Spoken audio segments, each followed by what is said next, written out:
Philadelphia. I'm Bruce Buffer. And now for the main event, broadcasting live from the PHLY studios at 10th and Spring Garden. It's time for the Anthony Gargano Show. Good morning, everybody. Well, happy Monday, April 1st across the Delaware Valley on a rainy Monday, day after Easter weekend. Phillies, Birds trade. We got a ton to talk about. Hope you guys had a wonderful holiday weekend or whatever you did over the weekend. Hope you had a great time. This is the Anthony Gargano Show, and we're brought to you by Rite Aid. Love our Rite Aid, your local pharmacy, done well. Well, let's get right into it. So Phillies start on Friday, and it was typical how we react to it, right? So Wheeler goes 89 pitches, and Topper pulls him. Now, let's start there. Look, I would prefer to put him out for the 7th, right? Like, I would have done it. I would have preferred that. But, like, you guys know that this is how baseball's done, right? Like, my gripe with it is less about Topper and more about just the current state of baseball, that it's ridiculous to think that the opening day starter will throw 100 pitches. So if he goes out for the 7th, then you know he's at 89. He's looking at staring 100 right in the face. Now, I'm with you guys. I would have preferred Wheeler's my horse. It's changed the whole dynamic of the game. The bullpen comes in, it implodes. You went up losing it. But again, I expected him to pull him in that spot, even though my biggest gripe is with the game itself. Like the game itself, now we got Bryce yesterday. So when Bryce sits out yesterday, it's scheduled day off, Topper says. Now, I mean, scheduled day off in the 3rd game of the season for Bryce Harper is ridiculous. Like, it's completely ridiculous. However, he took that spill and maybe, his body was reverberating. He's got Sale on the mound, who's tough on lefties. All right, like, I get it. But it's more of this is more the state of the game. Like, this is what the game is now, right? Like that, Wheeler comes out after 89 on opening day, and Bryce is sitting game 3. That's the stuff that drives us nuts, and it drove us nuts. And so after losing, 9-3 on Friday and then 12-4 on Saturday, it was crazy, right? Like it was nuts. And then you start Sunday with the Albies home run. And so Albies, and it was amazing because he just kept his bat back, and it was just such an easy swing. It really is like a truism of baseball where you don't have to swing from your heels. That thing, it was almost like in slow motion. And it went out, right? 2-run homer. So here you go. Phillies, after dropping the first 2, are down 2-0 after the first 2 batters of the game. And you're hearing boos and social media's freaking out. And I go, well, that's us. That's how we react. We're going to complain early on, and we're going to overreact. This is what we do. Now, I heard crazy things, right? Like I heard people go right now, they can't win with this bullpen. Well, the bullpen was rated number 1 by Fangraphs. Look around any of these pundits. They look at that bullpen as a plus. They're big arms down there. You got to give it time to settle in. You got to do it. I mean, you have to. I know people are just they just can't wait to pounce on it. And believe me, it's born out of caring, but I do not believe that the bullpen will preclude them from making the playoffs. I don't believe it. I think it's going to be a net plus by the end of the season. Just give it some time. It's, it was the opener. So I heard the bullpen. I heard that they somehow get tight or choke during like high pressured situations, which I think is ridiculous. This is a team that has been the opposite, right? Like they come in and big playoff moments, they rise to the occasion. So they're not a group that succumbs to any of that sort of thing. They're a good ball club.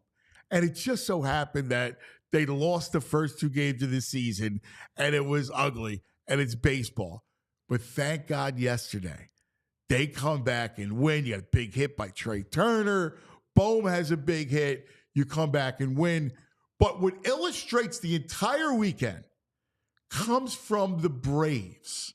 Braves announcer Brandon Gaudin had this to say. Take a listen, because this is us.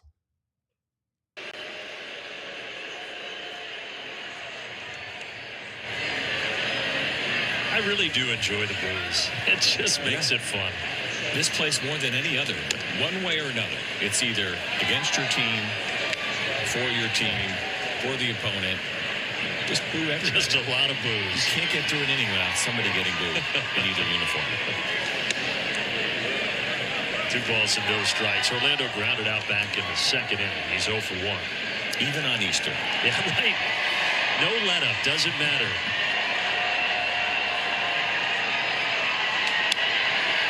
They might have booed Christ after the resurrection. I don't think so. I don't know. I wasn't there that day. No one is immune. They might have booed Christ. Think about that. He goes, it's Easter Sunday, and nobody's free. They might have booed Christ on the day of the resurrection. I mean, that's us, right? And isn't that great? Isn't it? Seriously, I love it. I go, it's a great line, and it's totally us. And so what?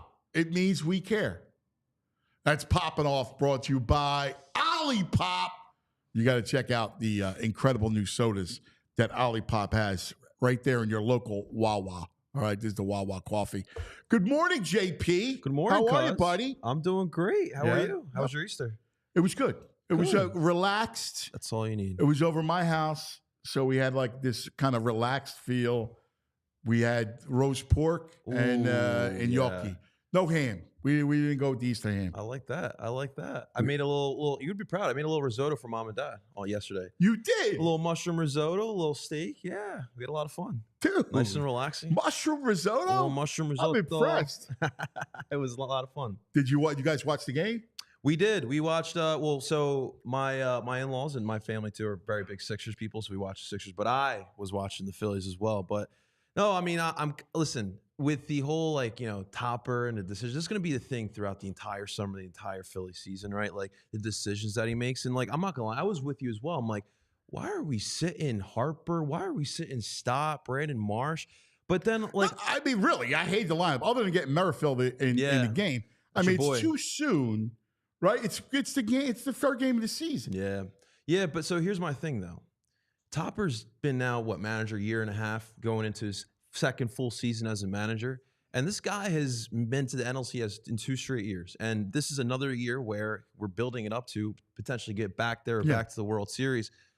The Braves are a team that typically in the regular season, they get the best of us. But in the postseason, we get the best of them. So it is really tough for me to kill Topper with that decision here in the 3rd game of 162. Well, I mean, and look, it's baseball. We this is what it is, right? It's like, this is baseball. Yeah. And today, in 2024, look, I can't lie to you. I watched, as a child, Steve Carlton. As a teenager, Kurt Schilling. Yeah. Right? Yeah. And as an adult, you watch Cole Hamels. And you watch those guys throw 100 pitches on opening day. Yeah. I mean, that's just what it is.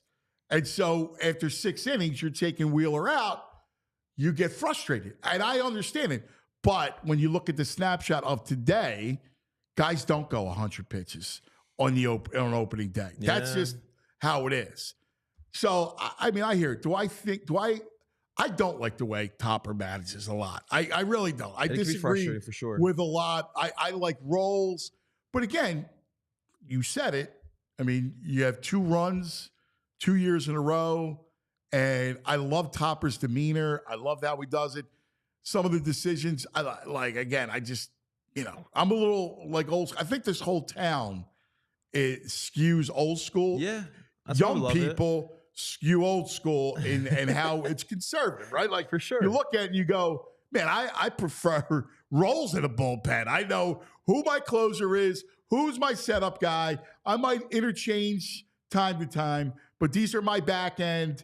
These are my middle guys, and that's my bullpen. Here's my long reliever, and that's my bullpen. And also keep in mind, too, like it is clear as day that dugout response to Rob Thompson. Yeah. So those decisions that he does make, you kind of have to go with it. I know it could be frustrating, especially like, listen, that's what I love about Philly. We are a smart town. We know baseball, so that's why it is frustrating. But fortunately, guys, it is working, so we'll have to see. Yeah, but you're glossing over it. What happened? The boos over the weekend, so we go crazy, right? Like this is how we do it because we're so excited. We're counting down. You remember us Friday morning freaking out. Can't wait opening day. We're going so nuts. Pumped. We're freaking out. And what happens? You get drubbed the first 2 games, so that pisses us off, right? So we get nuts, and then we boo, and then the Braves announcers going, they would boo Christ at the resurrection. Honestly, listen, that was pretty funny. That was pretty funny for Brandon to go put that out there on the broadcast there.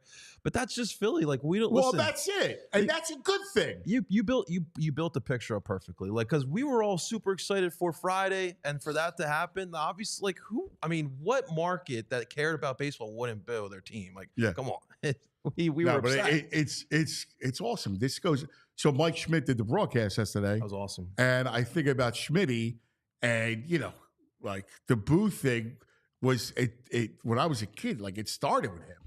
Like that was Philadelphia, and all these years later, it's still Philadelphia. Yeah, this is what we are. This is what we do. This is how we consume games because we care. Yeah, the national media is always going to dissect why it is we boo or we don't boo. But listen. It's just quite simple. I mean, like we expect a lot from our teams, and I don't think there's anything wrong with that. Can I boo one thing? What's that? Haason Reddick. Boo! Big boo. That is a big I boo. don't like it. Not at all. I don't like it. JP? I need to understand. Like, what is why? Like for a conditional 3rd round pick for a guy who 2 years ago almost was in the conversation. Yeah, I defensive don't. MVP. I don't like it. I don't like it. One of 2 players over the last 4 seasons, each with double-digit sacks, along with Myles Garrett. I mean, I don't get it. I mean, you saw it coming. But in essence, it's the Huff. You basically move him for Huff. Yeah. And a possible 2. Yeah, I'm just wondering if Howie just wanted to get done this deal as quick as possible. But like they're just thin, dude. That my biggest worry is you look at defensive tackle, right? They need another defensive tackle. They do. They need another edge rusher. Now they really do. Right? You need a linebacker. You need a corner. Right? Like you love the offense. The offense is great. Now you look at this defense and you go, all right, well, I got a lot to do. Now, that one thing Howie loves to do is anybody that's on the street, like he can make trades, and those last minute guys, like he likes to fill the roster out that way and get some bargains. But I think this defense really needs some building blocks. You need some real strong and I don't know about Huff. I'm hoping that he takes that next step and that he becomes that monster off the edge. We'll see. So here's my thing. So Howie was talking about restructuring, like rebuilding essentially the defensive line. Obviously, Fletcher Cox was going to be gone. And so that was part of the plan that I heard. But I just don't get how, yes, agree.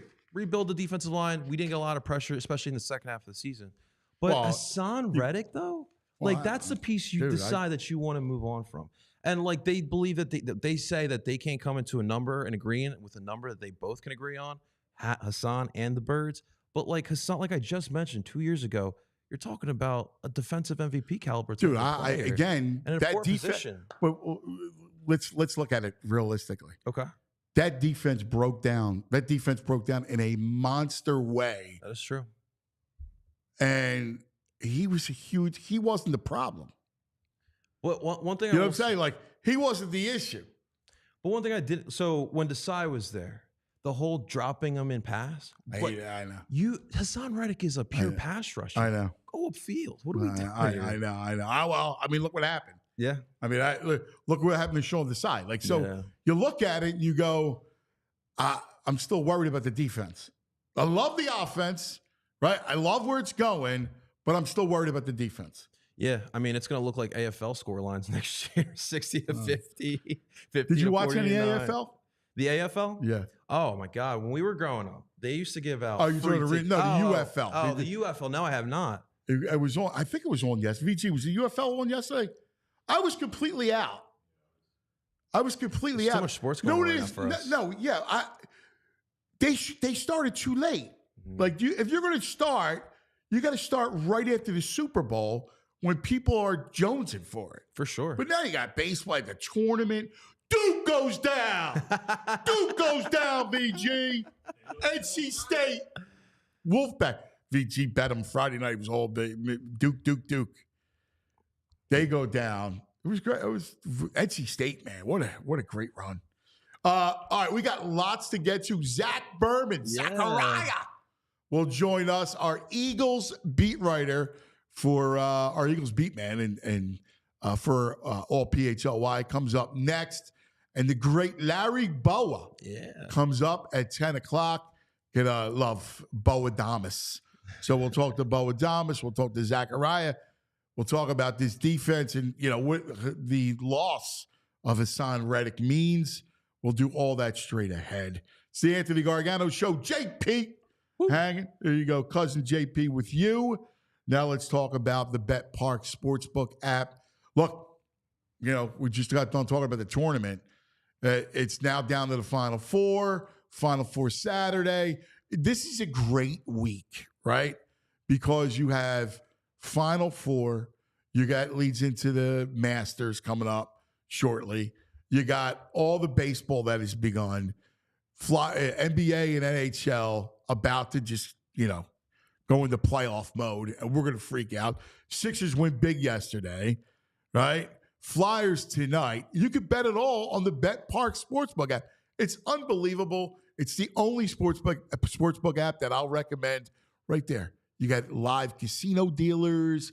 If you want to mess around during the game and play blackjack or roulette or whatever you want to on there, slots, that's all there. But, again, we always talk about the sports, and it's right there. New customers, if you make a winning $10 sports bet, you get $125 in sportsbook bonus back. You got to be in PA, Maryland, New Jersey, Maryland, Ohio. Gambling problem, call 1-800-GAMBLER. And it's just tremendous. You're going to love it. And then also, let me tell you about Olipop. Oh, man, JP. We're used to be in the other studio. I don't have my Olipop cans. Olipop, the world's first functional soda with a classic soda taste and the benefits of plant-based fiber, prebiotics, and other botanical ingredients to support gut health. Now, I can tell you all this stuff about how good it is for you, and it is. All right, there's only 2 to 5 grams of sugar. There's 9 grams of fiber per can. Oh, it's good for you. But let's be real. If we're thinking about soda, it's got to taste good. And the thing about Olipop, it's delicious. And I go by, not just me, I go by my kids. See, my kids, when it comes to, they're all about deliciousness, right? Like, that's all they want. And so Massimo's a big soda guy. And my little Mas, he loves it. He goes nuts. He likes the strawberry vanilla, which you can buy at Wawa. He thinks that, he loves that one. He likes the cream soda, too. The cream soda is very, very good. And then my Anthony likes the classic root beer because he puts a big scoop of vanilla ice cream and he does his root beer vanilla floats, which are delicious. Olipop available online and available almost 30,000 retailers nationwide, including the Wawa. All right? I stopped and got my coffee this morning. Olipop's debut in Wawa couldn't be more of a match made in heaven. Delicious, healthy drinks, meats at convenience store, both adored by cult followings. Because you talk people who love Olipop, that's it. They're hooked. You'll be hooked too. And at Wawa, classic root beer, strawberry vanilla. You're going to love it. Check it out. Olipop.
Good morning. This is the Anthony Gargano Show. Happy April 1st.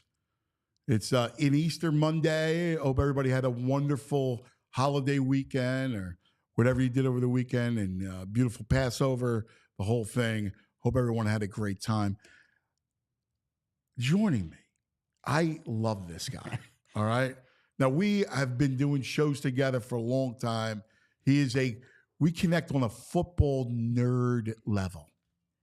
He, of course, the great Zach Berman. Zachariah, what are you doing, buddy? Awesome to be here. It was spring break for my kids last week. We were all together watching the first show, watching the second show. Oh, that's awesome. Yeah, so this is cool. I'm pumped that we started up, and it's really getting PHLY going now. Well, listen, you and Bo just had an amazing season covering the Birds. But I know it. I mean, you're one of the best. Appreciate that. And yeah, a football nerd's a good way to describe me. Well, isn't that kind of how we always every Friday you've been on my show for years. Yep. And we always connected over that football nerdism. Absolutely. That's I've known Joya since high school. She would tell you the same thing. I've been a football nerd my whole life. Well, you know what's nuts? And this is crazy about life. See, we're interconnected. That you and Julia went to high school together is unbelievable. I didn't know. And then Julia's friends with the bro's wife. Oh, yeah. It's all kind of interconnected. I think sometimes, one of the older I get, the less I know about life. Yeah. And here's what I do. What my best suggestion is roll with it. There you go. Follow the universe. The universe gives you signals. Just follow it, and it'll lead you in the right path. It'll direct you. And like you guys, it's unbelievable that we're all working together. I agree. Excited for what's ahead. Yeah. So let's get into it. News of the day was the news of the weekend. The Haason Reddick trade for a conditional 3 that can be a 2. And our news of the day is brought to you by TrueMark. That's right. TrueMark Financial Credit Union. Check out TrueMark.com/PHLY or stop into your local branch to learn more about the credit union difference at TrueMark Financial today. So, dude, I got to tell you, I just don't like it. Yeah.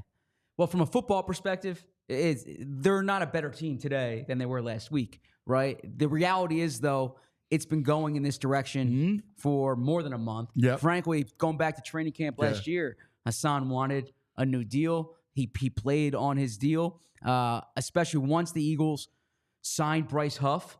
It was pretty clear it was going to be either Reddick or Sweat. It might have been both of them. When they restructured Sweat's deal, it was going to be Reddick. The only question was when, to whom, and what compensation. I know. And you're right. Like, we should have been prepared for it. But I kept hoping that at the 11th hour that there would be like some sort of meeting of the minds, because he's a huge loss, dude. Yeah. And you know what's amazing about him is that he's had multiple stops. And here's the thing. I know Haason. You know, I had him on the show a bunch of times. Like Temple, the whole thing. We go back. Matt Rule. I know he's a great kid. Like, I know he's a great dude, great in the locker room. Like, why does he get moved? Yeah, well, so the Philly situation is different than the other ones, right? And I'll say this before I kind of answer that question. You know how the business works, in that sometimes on a player's way out, you try to rationalize the move. You kind of try to find the warts in a player, if you will. Yeah. You can't do that here. Haason Reddick is an elite pass rusher, and pass rushing is a premium skill. And the numbers bear this out. The film bears this out. This is a major loss for the Eagles. As far as why he's bounced around, Arizona, they didn't move him to the edge until his last year there. Carolina signs a one-year deal. He comes to Philly, and he gets even better. And he outperformed a $15 million a year contract. The top 10 edge rushers in the NFL all make north of $20 million. That's what Reddick earned. And I think from the Eagles' perspective, they looked at it and how they're going to spend the money. They'd rather spend 17 on Huff and have money to spend elsewhere than pay 30-year-old Reddick $25 million. I mean, I look at the contract that Daniil Hunter got. 2 years, $49 million. That's what Reddick should get. Yeah. And listen, that's clearly behind what he's thinking. The gamble goes to Huff. Sure. And that's gamble and Huff. Yeah. I like that. But truthfully, that is, I don't know. No. I don't know if Bryce Huff is your guy. Can he now take, you're betting on the come. You're betting that now he develops into an every down, or a guy that can get you double-digit sacks every year. I don't know. No, and that's the projection. And I think they would say there was a projection with Reddick too when they signed him, right? Now Reddick played a bigger role in Carolina than Huff did with the Jets. I was at the owners meeting last week, and you heard Robert Saleh talk about Huff and just raved about the pass rush ability. He said there's this perception that all Huff does is rush the quarterback. He said all Mariano Rivera did was close ninth innings, right? Now Huff, he has that ability. He needs to do it instead of 40% of the snaps, 60% of the snaps, instead of 10 sacks, 15 sacks. The other thing I'll say is the Eagles spent the 30th overall pick last year on Nolan Smith. They need him to be the player that has the tools, and they need that to come together. And the last thing, Josh Sweat. Well, that whole line. Yeah. I mean, they spent a lot of draft capital on that defensive line. And other than Jalen Carter for half a season, that's all you've gotten so far. Yeah, you're right. And Jordan Davis needs to show more. Milton Williams has the talent. But the player who's kind of forgotten in this is Josh Sweat. And I say that because from week 1 of the 2022 season to the bye week last year, Huff was top 10 in the league in sacks. Then he disappeared production-wise in the back portion of the year. Took a pay cut, really, to stay here. If you talk to people in that locker room, offensive linemen, other D linemen, they say Sweat's talent is incomparable. And so Sweat needs to play to that. Yeah. So Sweat needs to play that way. And it's going to be Huff playing to that contract, Sweat playing to the level that he was at before, and Nolan Smith developing. So what do you look at when it comes to Nolan Smith? I mean, you know about the quick motor, the whole thing. We know all about that. But can he play? Can he be a legitimate edge rusher in the NFL? Yeah, I think when you look at it from a tools perspective, yes, right? But he wasn't a prolific sack producer at Georgia either. And at this time last year, talking to people leading up to the draft, and I keep hearing, well, Georgia's defense, it's structured differently. It's not meant for those guys to get sacks. And you look at the advanced metrics in terms of the pass rush rate and the hits. That's true, by the way. Yeah, I get all that. Yeah. The reality is, though, a sack it's cut and dry. It's a negative play. And players who sack the quarterback. I remember Elvis Dumerville coming out of Louisville, and there were all these kind of knocks on him. He's shorter. He doesn't have the great testing, but he was a prolific sack producer. He gets to the NFL, he sacks the quarterback. So I think that if you can get to the quarterback, then that's going to translate. Nolan Smith has to show he can do it, but you look at the athleticism, you look at the frame to add muscle. He's got everything you want in that regard. All right, so let's look big picture at the defense, because one of the things that was upsetting last year was how they even utilized Haason Reddick, right? Yeah. Like, now you get Vic Fangio, so now you get the architect on this whole defense. So presumably the way that they're going to deploy it's going to be different. You got players to fit their scheme. Let's look at Jordan Davis, because Jordan Davis, and Baldy and I looked at his tape all last year, and he just didn't give you enough. No, you're right. And I did think the first month of the season he showed something there. But you're right. He slowed down. Flashed in the run game like we expected. Yep. Right? But you got to be on the field. Yeah. And that was the question when they drafted him, is that if you're spending a top 15 pick on a guy who's just a run stuffer, that's not worth it. You can find that in the 5th round. Yeah. He needed that athleticism, that size that translate to sack production.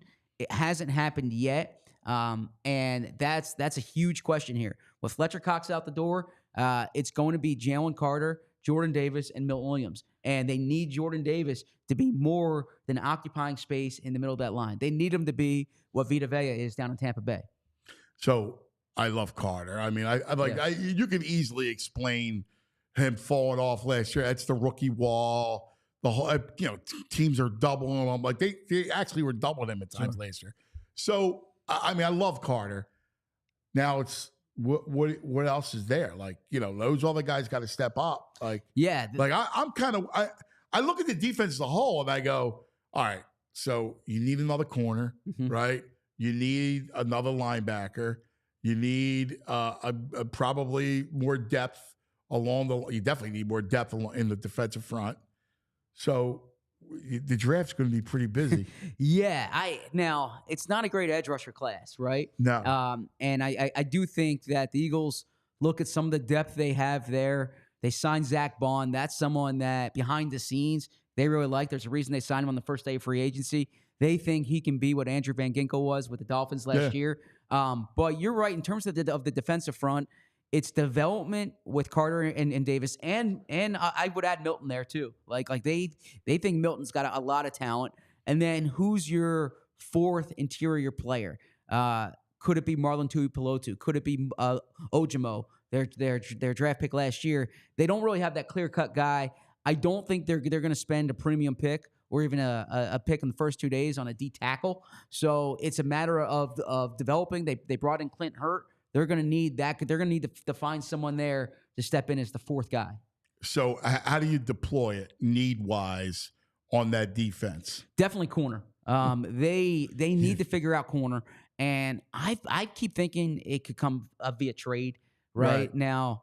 It hasn't materialized yet, but I do think there are going to be some corners moved in the next month, and I think the Eagles would be aggressive there. It's a real good draft for corners. Oh, yes. Bo and I are getting real deep into the draft during these next few weeks, and from the 15th pick to the late 2nd round, it kind of fits perfect actually. Exactly. where they're going to be picking. So how the draft's going to fall. Yep. Actually really benefits, I think, the Eagles in a big way. I agree. And at 50-53, you're going to see potential corners there. If they want to take one in the first round, Cooper DeJean and Terrion Arnold and Quinion Mitch. I mean, there's so many corners where you say these guys can be outside players. And then what also internally, they like the way Keely Ringo finished the season. He's their 3rd round pick this year, right?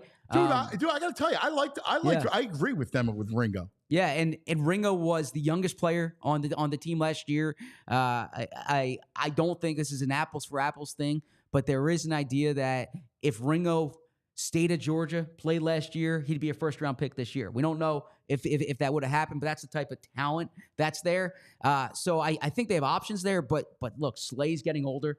Bradbury, you can't rely on him. I mean, they gave him a contract expecting that age curve to work out differently than it has. So that's the top priority. And they need to figure out what they have at linebacker. And they're going to report to the offseason program in a few weeks here. They need to see Devin White and Nakobe Dean, if that can be your group. They certainly need depth at that spot. What do you believe when it comes to Nakobe Dean? Listen, I love Devin White. I loved him 2 years ago. Yeah. But, who knows? Nakobe Dean, though, tell me what you think. Well, you can't trust it right now, right? You haven't seen it.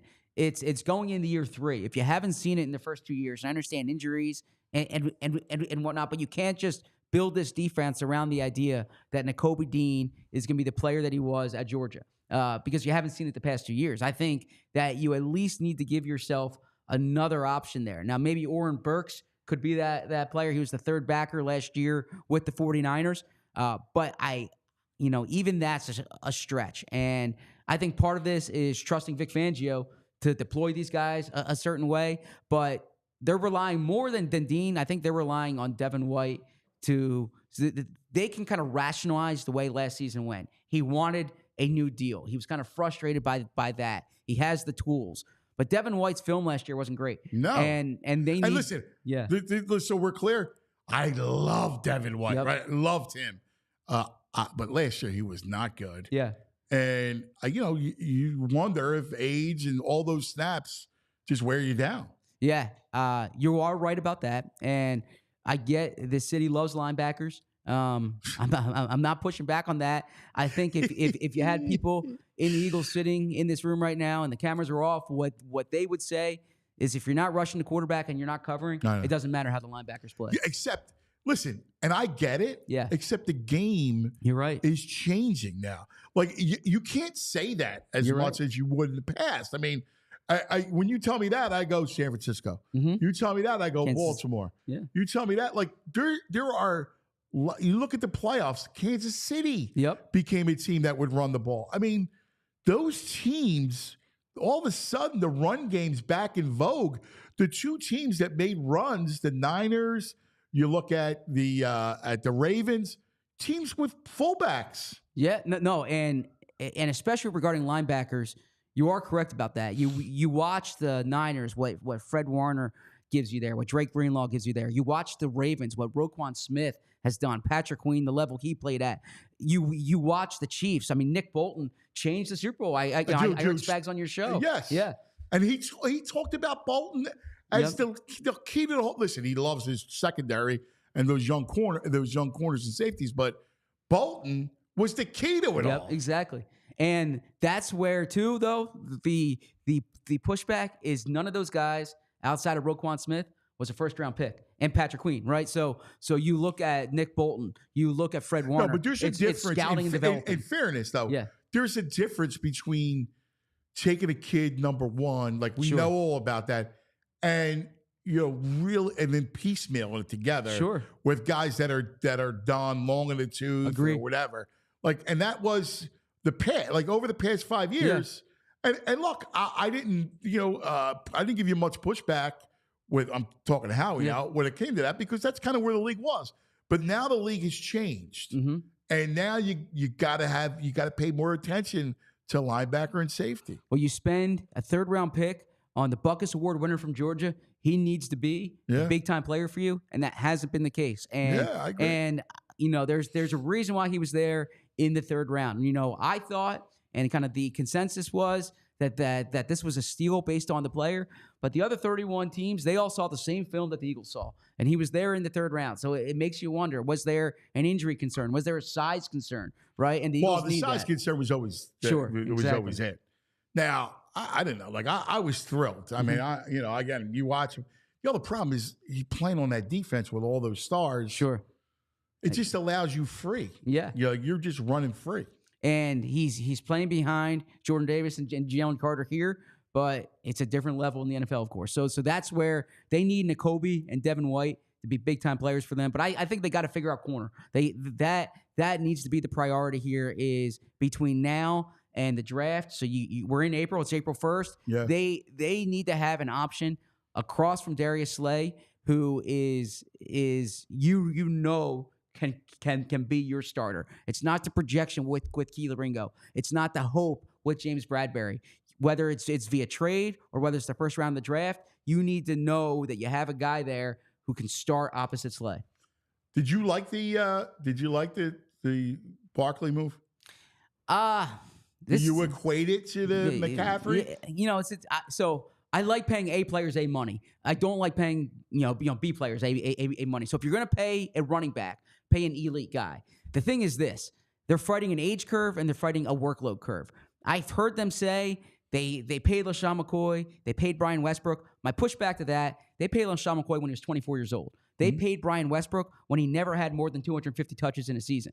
Saquon Barkley's going into his age 27 season, so he's not old, but he's had 3 years with over 250 touches, right? So this year, I think Saquon can be dynamic. But how you spend that money, I think it's a win now, pushing the chips in, and I do agree with this point also. Though there is a bit of a misunderstanding with how you're spending the back money. Darnell Mooney, a third wide receiver, got $13 million a year. Same as Saquon Barkley. Well, that's right. Like that's something. Yeah. Like, but so would you rather pay your back $13 million, right, your top back, or your third wide receiver? Yeah. Exactly. Like that's some of the things I go, well, look how much you're paying them. Exactly. Like we make it out to be like it really is nothing. Yeah. Like in that sense. In terms of the cap going up, you're right. Percentage of the cap. Yeah. And that's why I go, hey, I loved it. Look, you're trying to win this year. Exactly. And he just gives you so much versatility, like on offense, like having him, again, I love it. And they definitely saw what Christian McCaffrey did, taking a really good offense and making it one of the best in the league. Right. And then it's funny because they're built so similarly, right? Yep. Two great receivers, a great tight end, and a great back. Yeah. And that's exactly what the Eagles have. And, in Christian McCaffrey's last 2 years with the Panthers, he wasn't the player that he's been with the 49ers, right? So playing with that other talent around him really brought him to a different level. And I think when they look at Saquon, they say he's never had this type of O-line, never had this type of quarterback, never had these skill players. And what they really want is yards after contact. And I think they think that the dynamic ability that Saquon has in all three downs and the ability to create yards instead of just taking yards created for him is going to be a difference. I agree.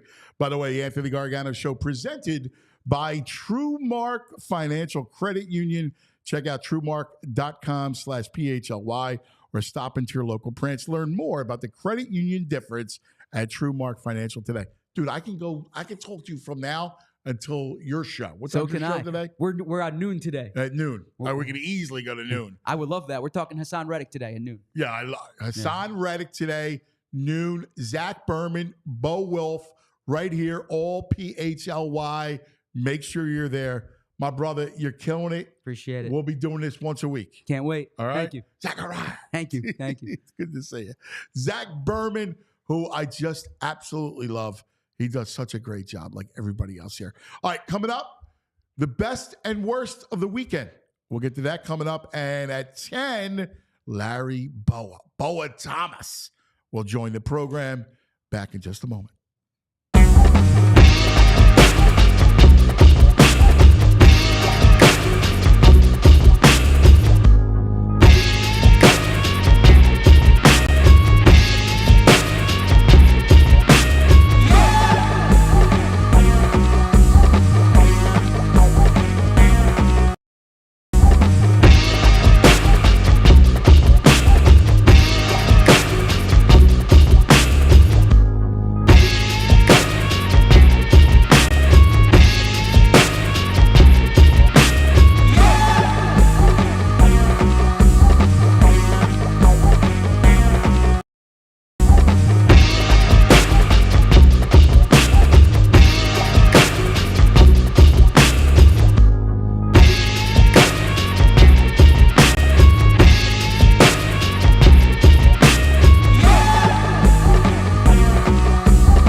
What's going on, Philadelphia? Welcome into the Anthony Gargano Show. Real quick, I want to tell you guys about our dear sponsor, friends over at the Game Time app. Guys, we had a beautiful weekend. It was a perfect weather for Phillies, perfect weather for the Union, and perfect weather just to watch the Sixers and our Philly sports as well. So we got you guys covered with the Game Time app. It is a stress-free app where you can find the best prices for all your events, not only sporting events. We're getting near to concert season as well, so you definitely can check that out. But guys, right now, Game Time app has you covered with all the opening day shenanigans that's going on. From March 25th through April 14th, they have a special for all baseball seats. If you go to the Game Time app, download it. It is free. You can check the best prices, and best yet, you can see your seats and the prices before buying as well. But right now, they got the promo code FIRSTPITCH. That's FIRSTPITCH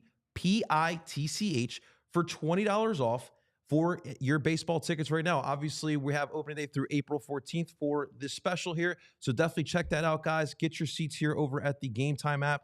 It's the best place for last-minute tickets, lowest price guaranteed. Ladies and gentlemen, thank you so much to our friends over at the Game Time app. And real quick, guys, I want to tell you about some of the great stuff that we have here at PHLY. I want to remind you guys, be a diehard. Don't be a loser. Be a diehard here. We have some great stuff over the diehard, some exclusive articles from some of our great writers. We have a great Discord as well. If you want to be part of the community, you want to be part of the family, make sure you guys are checking out that Discord chat. And you guys can see right now, we have some great merch in the corner of the screen. We have the 4 for 4 t-shirt. If you are watching live on YouTube, you can see right now, I got this beautiful, comfortable, guys, on a rainy day like this, you want a hoodie from PHLY, definitely check that out. We got some great hats as well and great t-shirts, so make sure you guys check that out. So guys, be a diehard. Check out our locker room as well. We got a lot of fun stuff here at PHLY, and we will be right back.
Welcome back. Anthony Gargano Show. Violations Greg, VG, hanging out with me. It's the best and worst of the weekend. Obviously, the best was the win yesterday. Coming back.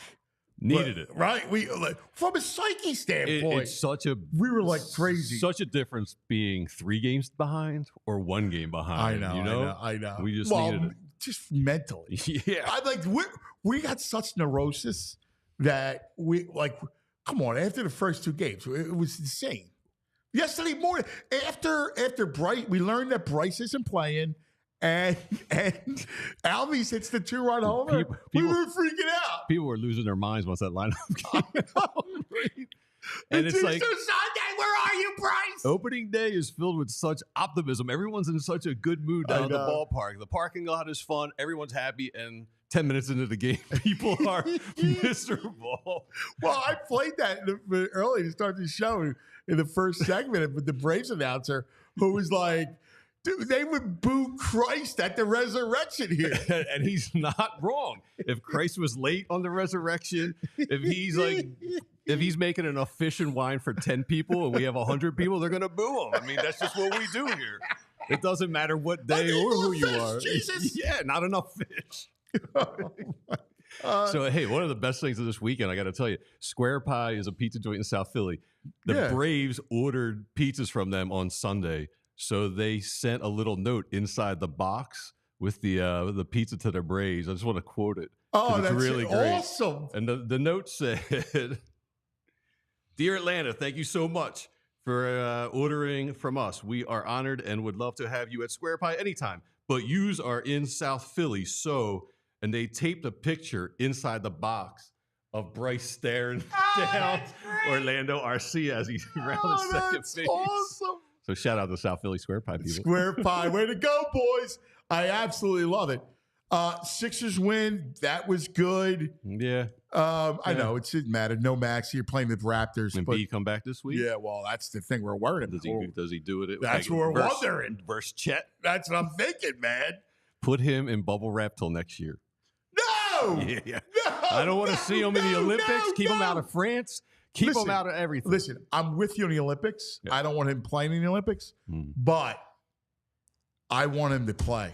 I want to take a shot. Be out of shape. He's out of shape. He's out of I want him to play. He's not going to be out of shape. Listen. Well, he's out of basketball shape. Okay, but they're not. But by the way, talking to Legs about this, fresh, he's going to feel fresh. Well, Legs has a vested interest. He needs something to talk about. The Sixers are and the East is way less interesting without Embiid around. No, dude, don't you want to just take a shot? No, not this year. Yeah, Boston. Listen, I think Boston's too good. They have interesting role players. They have a much better coach. We're looking next year. We have nothing on the books. And by the way, it's just, you're taking a shot. Like, you have nothing to lose. He's not going to get hurt. I mean, I don't want to say it like that, but, I want to go. Listen, they treat him like you treat gold bullion, right? Like, so they're not going to imperil him. I don't want to imperil him. I don't want to see him. I love him. I don't want to see him. I'm looking forward to next year. Can we talk about your boy? Do we have time to mention about Howie? Yeah, we will. But by the way, this is Best and Worst of the Weekend back in the day, presented by Rite Aid. Find all your favorite goods from the store nearest you. Yeah, let's talk about Howie. I'm enjoying opening day, and we all get this news. A late Friday news dump during opening day because he knows the trade sucks. I know. Are you kidding me? I know. When it came out during Friday opening day, I was like, oh, no. The whispers were all through the... Listen, you knew the trade was coming. Yes. But that doesn't mean... It's like what I talked about with Zach. I love Haason Reddick. He's one of four guys, right? Double-digit sacks each of the last four. No, he's one of two guys. Right up. He and Myles Garrett. You imagine the Browns traded Myles Garrett? Well, that's my point. Happened. That's my point. And I'm going, listen, Huff better be all that and a bag of chips. I mean, the Jets are just paying him $14 million, right? Am I missing something? Yeah. Just pay him $14 million, tag him at the end of the year. I know. I don't get it. I know. This is not. But you knew it was happening. Yeah. Is it the does he not want to be here? How about no? He's a hometown kid. I know. I had it on my show. Something stinks 3 times over the last with Baldy and I. Yeah. Something stinks in the locker room, I think. I don't know, dude. I don't think that's it. I just think they looked at it when it goes to money. Like, you're saving money, and that's what I believe. $14 million. I mean. Well, I don't know what you were going to. Organization's worth $2 billion. He's going to want a new deal. Sure. So it's more but he's not getting it with the Jets. I know, but he would have been here. You're going to ask him to suck it up again. Yeah. He already sucked it up once, so that's what I think. By the way, some of the worst of the weekend. JP, what happened, Fly Guys Saturday? According to Torts, they sucked. That was the analysis from John Tortorella. But I mean, obviously, look, we thought that this run would be easy. This run would be easy because it seems that you're playing. But because they're gas. They look tired. I know. This deep in the season, these guys haven't been there. And they've overachieved. They play hard every night. And they just look like they ran into a wall Saturday. And that wall had Connor Bedard with it as well. But that was not good. But but they stink the Blackhawks. They do.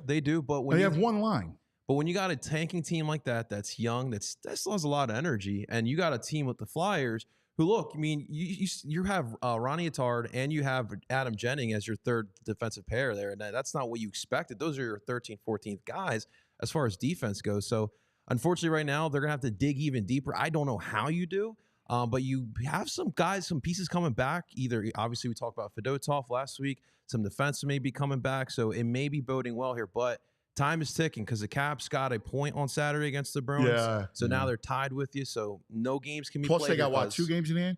They do. They have 2 games in Yeah. hand, so it's going to be an interesting run here. But one real quick one, the worst of the week. I have to look at us as the Phils because I don't know if you guys saw over in center field.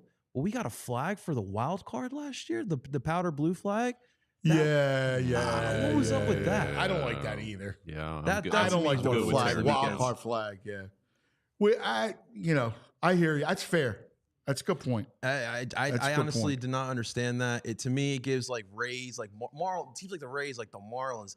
They do that. Yeah, you not the only get Phils. flags for division champions Exactly. and then, pennants and World Series. So are we saying the Flyers had a good run against a tough stretch of teams? We thinking they shot the proverbial load on I don't that know week? about tonight because the Islanders, you got to make sure you beat them tonight. Yeah. It's Another a up and down team too. This is a big game tonight. It Yeah. really is. All right, VG, I'll see you in a little bit. All Doing right. a little clubhouse hanging? Yeah, we're going to right. clubhouse hanging. We'll go over the week ahead, more about the Flyers. I got to tell you more about my weekend Perfect. and why I'm limping Looking forward to it. like a loser. I'm a freaking loser sometimes. I swear to God. I actually took a spill. Oh, you want to talk about embarrassing? Was booze involved? No, Oh, man. that's worse. Man. Like at least if it's booze involved, I'm all Yeah, right. you can justify No, it. but it wasn't. It was and it was at Ripken baseball. Oh, How's the hip? The hip's okay? oh God, terrible. All right, it's the Anthony Gargano Show coming up. The great Bowa Damas, the great Larry Bowa. I love Larry Bowa. He's coming up next. Anthony Gargano Show hanging right here to 11 o'clock on all PHLY.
All right. Oh, he's there.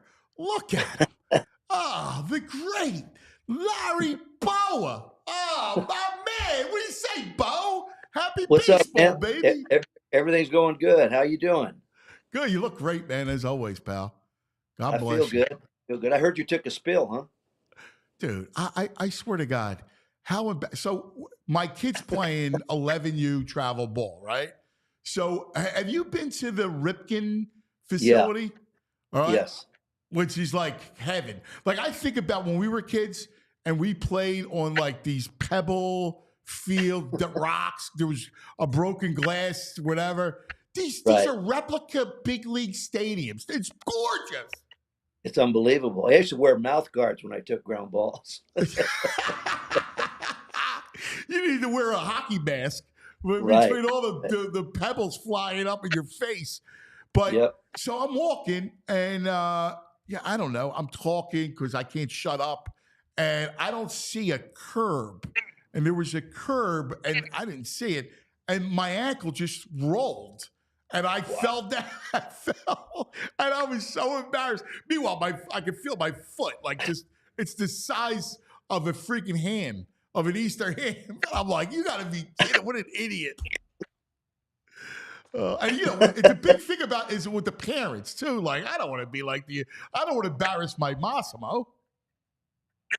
Right. I know it is embarrassing when something like that happens, but hey, you're all right. As long as you wake up in the morning, both feet hit the ground, you're good. Oh, yeah. No, listen, it was more about me being embarrassed about being a loser than anything else. Right. It is the 10 o'clock hour brought to you by the Bet Park Sportsbook app, the great Larry Bowa. So, Bo, what'd you think of, first of all, let's just go 50,000 feet, the opening weekend. Well, I was a little disappointed in the bullpen the first couple games, and because I thought we threw the ball pretty well. Atlanta's a good team, but I don't know. I thought we played a real good game yesterday. The bullpen really responded. We played yesterday without Hart. It was a designated day off, so just to ease people's minds, even though the fall he took into the dugout or the camera well over there, he's fine. He'll be playing tonight, barring good weather. But for the most part, I'm happy where we are. We would like to have won 2 out of 3 against that team, but it's going to be a dogfight between us and Atlanta, as you well know. And they've been winning the division, but they come up short in October, and they got to come here. And I'm not putting the cart before the horse or anything, but I'd be very disappointed if we don't go deep, deep, deep into the playoffs this year. And obviously, we're going to have to get through Atlanta once again. Yeah, I mean, let's go. Let's look at the team makeup for a second. And look, you know how we overreact. That's part of our charm is that Right. we're going to overreact. And people are going about the bullpen. That bullpen's got a ton of arms out there, like big arms out there. And it's the same thing. Like you know it better than anybody. You can't judge a pen you got to give it months to kind of fall into place. Yeah, there's no question about that. And we're going to get a kid like Kirkering back real soon. I think he's got one more rehab, and he's going to add a lot to the bullpen. You know what you would love to have seen, especially opening day, and I understand where we're coming from. If you could have got Wheeler one more inning, he's dominant. Every time he takes the mound now, it's unbelievable how he dominates big league hitters. The contact they make off him are so weak. But, you got to be cautious. The first start, he missed a couple starts in spring training. His wife, they had a baby, and then he had the flu-like symptoms one time. So Thompson's being cautious with him. He's a stud, Anth, as you well know. We get him and Nola out there, and you saw what Ranger did yesterday. He gave up a home run in the first inning. He settled in. We got 3 real good starters. And Sanchez, I'm looking forward to his outing tonight. He pitched very good in spring training. I like our team. The addition of Merrifield is going to add a lot to the durability and flexibility of our ball club. This guy can play everywhere. He's a big-time hitter as far as putting the professional hitter. He doesn't try to hit home runs. He puts the ball in play. And I really think Marsh and Bohm and Stott, they're going to do nothing but get better. So I really like where we are right now. I like the makeup of our team. I like our coaching staff. I see good things ahead here. And as you well know, hey, that window's not open for a long time. A lot of these guys are in their 30s now. We got to take advantage of this. We can't be just be happy getting in the wild card and maybe advancing 1 or 2 rounds. We got to get to where the ring is, and hopefully this year is the year we can do that. Yeah, I'm completely with you. And to your point, when we're talking about opening day in Wheeler, I think it's more of a state of this is what baseball is. He's at 89 pitches. It's rare that you're going to go into 100 pitches in 2024 to open the season. But mate, you're so right. He's added that pitch. He's so tough. What a great ace that Wheeler has become, man. You just feel so confident when he's on the mound. You know what, Anth? I really think, and I'm not saying anything about the American League, but in the National League, I think he's the best pitcher in the National League right now as we speak. Every time he goes out there, in spring training, I brought up something to him. I said, I watched every one of your starts last year, and I didn't see you get rocked once. And he goes, well, you must not have seen that Williamsport game because I forgot all about that. I think he gave up 5 runs in the first inning. And then when he said that to me, I said, "Oh, I forgot about that." When he says, "Yeah," he says, "I haven't forgotten it." So, but that's the only time I've seen him where he's just been out of sorts. Other than that, man, he takes you to the sixth, seventh, eighth inning every time out, and it's not 100% on every pitch. It's effortless. The ball comes out of his hands. He's got that long stride. It looks like the ball hops on the hitters real quick. He's got great movement. He's got great command. I mean, to have this guy go every fifth day, you're not going to get into a lot of losing streaks when you have him and Nolan. I know Nolan didn't have a great start his first time, but you have those two guys going back to once back. he settles in, I mean, I Yeah. mean, he's going to give you what Nolan gives you, and which is very good. When you that's what it is. Yeah, you know what, Anth? If you check it out, and I know you know, go check it out. He doesn't miss starts. He gives you innings. He's up there in the leaders in strikeouts. I mean, we signed these two guys, and they were big-time signings for us as a team. You got to thank John Middleton for that. He's the guy writing out the checks, and he knows. I wish you could have heard John's speech at the beginning of spring training. I was ready to put on a uniform and go play, but he wants that trophy back, and he said it in uncertain words. I want that trophy in my office at the end of this year. And he got everybody's attention in that locker room that day. So it's very important, not only for the city of Philly and the players, it's really important for John Middleton to get this trophy back. Yeah, I love his like desire, like his will to win, and he'll do whatever he needs to do. Like it's funny because we've become that, we have that top owner, and it's such a valuable tool in baseball, and it's always been. When you have that owner that's hungry and that will go all in all the time, that's just such a huge advantage. Well, the other thing that I think is going to happen for sure, no matter where we are in the standings, when you come that trade deadline, I look for John to be very active. Well, I don't care if we're in first place, second, wherever we are. If we could be leading the division by 5 or 6 games, and he's going to, if he can add on and make this team better, he definitely will do that. And I think when an owner says that, it not only it jacks up the community, but the players in the locker room, they say, "Man, this guy really wants it." And they give you everything they have every night. But when they see an owner like that, they go up and beyond the call of duty. Believe me, they're ready to go. And I really think last year, Anthony, losing to Arizona left a bad taste in a lot of guys' mouths. A lot of times that's overrated, but listening to them in spring training and being in the locker room, they have a bitter taste in their mouth, and they have some unfinished business to do. So I'm really looking forward to this season. And again, I'll bring up 08 and 80, the 2 years we won the World Series. They were leap years, and I'm just saying, Ant, this was a leap year. So third time's a charm. That's all I'm saying. And let's remind people that you are the great Boadamas. Larry sees the future. I'm telling you, over the last 2 playoff seasons, Bo has predicted the 1 year, because then I had a bit of a hiatus last year. The 2 years ago, you predicted I don't know, it was like 12 straight games, how it went. It was uncanny. I never saw anything like it. It was unbelievable. I got to blame last year on you because I didn't go on with you. You weren't. That's right. I was in jail. I could have made a prediction because I would, regardless of who I went on with, I'd have made a prediction. Once it was 3-2 and we're coming home from Arizona, I said, "Hey, we're going to the World Series again." And then the roof caved in. We just quit hitting, swinging a lot of bad pitches. And give Arizona credit, they're very athletic, but man for man, position for position, we were much better than them. And as you well know, that's why you play the games. They did what they had to do, and then they went on to go to the World Series. And of course, Texas beat them last year in the World Series. Hey, real quick, just a baseball point off of that.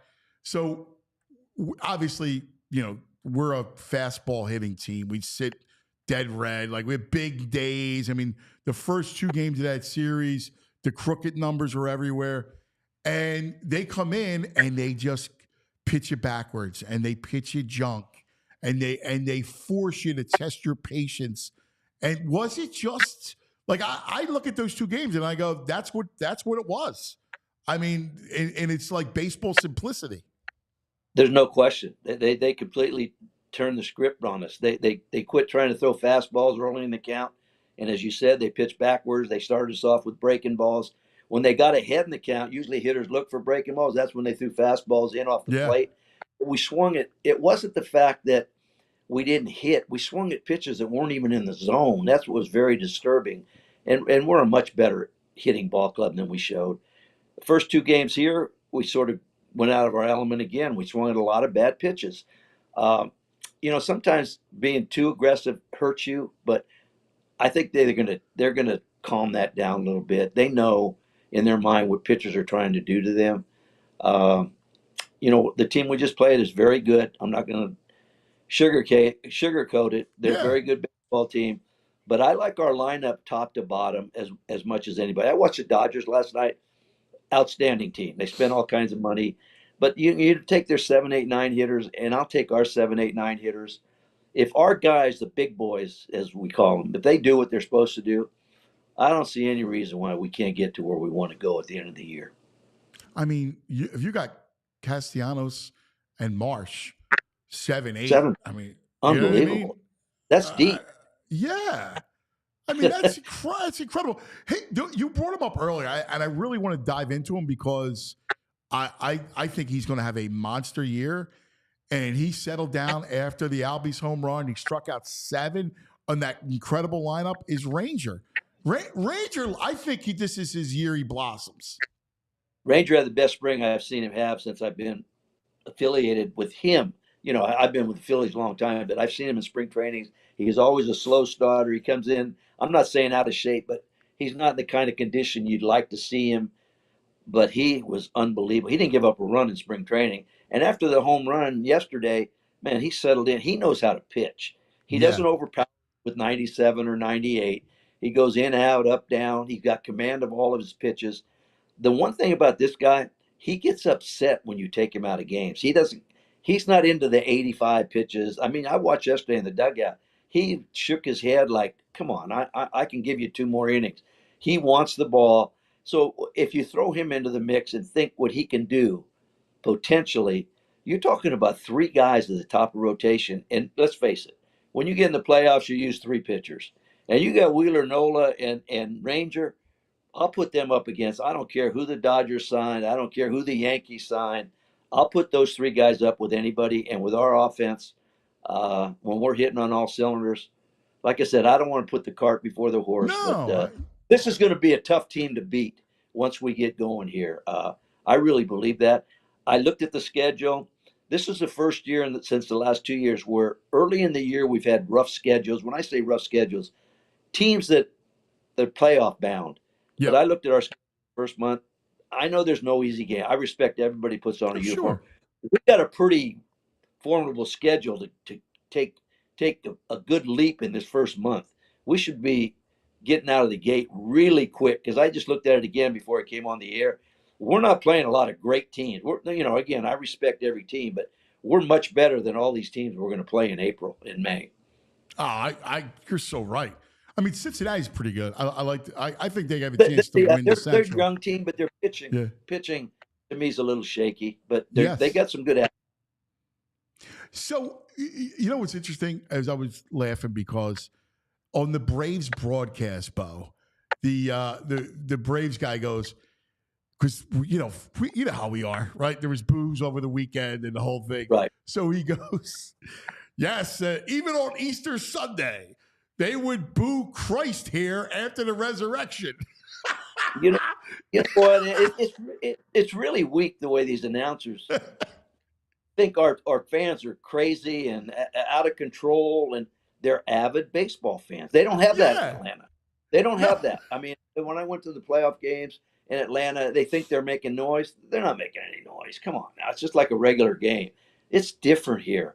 And I've told a lot of people, I don't believe in home field advantage in baseball, but I do here because the bank is different. And teams do not want to come in here and play. Believe me, they get intimidated. We saw it in the playoffs, right? I mean, like, forget about the last 2 against Arizona. I mean, the last 2 years, Atlanta comes in and they just wilt. Oh, there's team. I've heard comments from other people that's a tough place to play. You never hear that in baseball. You might hear it in football and maybe basketball at times, but in baseball, I've never heard that. But it's out there and it's real. And I don't think teams that come in here to play are looking forward to it. It's not as bad during the course of the season, but once that red October comes, I don't think these guys want any part of this city. Believe me. No. It was so good to see Charlie on Friday. We love him. You're his best buddy. Throughout this whole journey, it's thank God that he's brings such life to everything. The two of you, and I know how much he loves you. It's really awesome.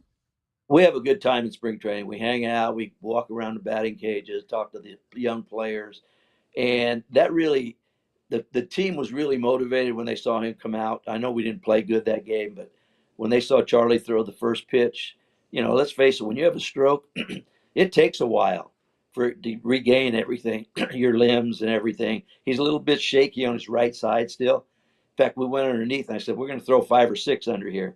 He says, I got you. And I said, you're going to be fine. He was really a little nervous. He was apprehensive. He says, and I said, everything's going to be good, man. Believe me. They're not even going to watch you throw. They're going to be glad you're out on the mound getting ready to throw this first pitch. But he got a great response from the crowd, which that didn't shock me at all. I knew that was going to happen. But he's a gamer, and this guy's a tough dude, man, Anthony, as you well know. He's gone through a lot of things with his health the last 5 or 6 years. Yeah. And he keeps bouncing back. He keeps bouncing back, believe me.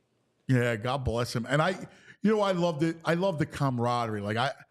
And I think most Philadelphians will agree with me. Like the two of you guys, we love when we see our, Phillies or whatever team it is, the past guys just, together and deep friendships. And, that's the thing about the Phillies that I think really resonates and why it's special, because of the relationship that you guys are really, real good friends. It's not just like, hey, we both wore the uniform. You guys are tight, and I love that about it. Yeah, and this organization does a special job. There's no question about that. And you gotta take your hat off to John Middleton, who does a tremendous job. He loves the alumni. I've never seen an owner give out rings to guys that are on that wall that never won a ring. And he had special ceremonies behind closed doors about guys that on the Wall of Fame that got World Series rings. They were shocked. And he brought them up in this room. He had champagne glasses, and he toasted the alumni. And he says, every one of you guys are welcome, no matter what we are, where we are, first place, last place, in the middle of the pack. You're welcome here anytime you want to come. Bring your families. And when you have an owner like that acknowledges what the alumni have done for the city of Philadelphia and for the Philadelphia Phillies, man, that's something special. And I know every organization doesn't have that kind of response from their owners. No, what's funny? Reminds me, the Middleton reign reminds me of Ed Snyder, and how Ed Snyder treated the flag. You were around it, and you remember how much he loved his players, how much he loved the fans, he loved the franchise. He was in love with his franchise, and I think that's kind of how John is.